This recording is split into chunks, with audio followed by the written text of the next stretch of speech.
Have you ever felt like you're just not good at something? Maybe it's math or learning an instrument or getting in shape. You try, but it feels like you're hitting a wall, and you start to think, maybe I'm just not cut out for this. If that sounds familiar, I want to tell you a story about a boy named Noah. Noah absolutely hated math more than anything.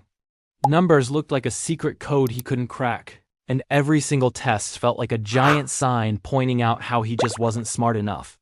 While his classmates would scribble away, finishing their exams with time to spare, Noah would just stare at the paper. He'd count the minutes, praying the bell would ring before he had to hand in his mostly empty sheet. It was a cycle of frustration and failure. After bombing yet another exam, Noah was completely defeated. He slumped into a chair at home, convinced there was something fundamentally wrong with him. "I'm just bad at math," he whispered, the words feeling heavy and true. That evening, his older sister saw how down he was.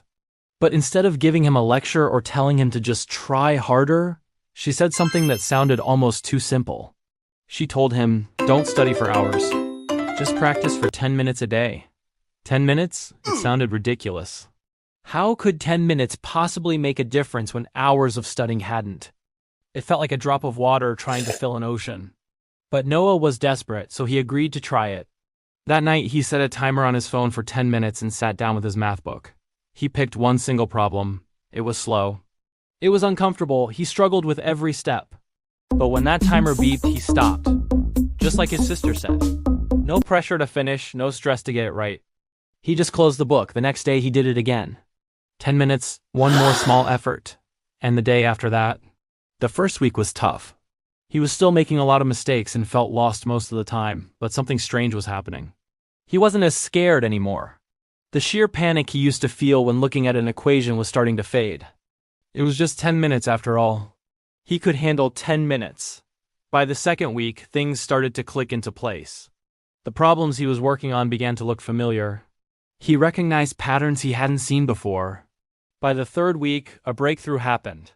He solved the problem completely on his own, without checking the answer key or asking for help. A small smile spread across his face. It felt amazing, like unlocking a secret level in a video game.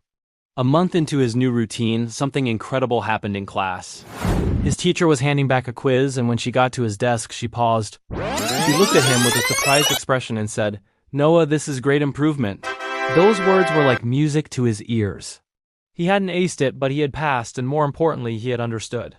By the end of the school term, Noah wasn't the top math student in his class, and that was okay. But he wasn't the student who was afraid of math anymore either. His grades had climbed steadily, his confidence had skyrocketed, and one afternoon, he even found himself explaining a concept to a friend who was struggling. He was helping someone else with math. Noah's journey taught him a lesson that completely changed his life. It wasn't about being born with a special talent.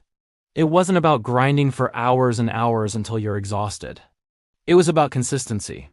It was about showing up even when it felt small and insignificant. Those 10 minutes a day, that tiny habit, had transformed his fear into confidence and turned his failures into stepping stones for progress. His story is a powerful reminder for all of us. No matter what mountain you're facing, you don't have to conquer it all at once. Even the weakest student, the most beginner artist, or the most out-of-shape person can become stronger. It all starts with one small step taken consistently, day after day. So what's your 10 minutes going to be? What small step can you take today? Thanks for watching. If this story resonated with you, let me know in the comments below. And don't forget to subscribe for more videos to help you unlock your potential. See you in the next one.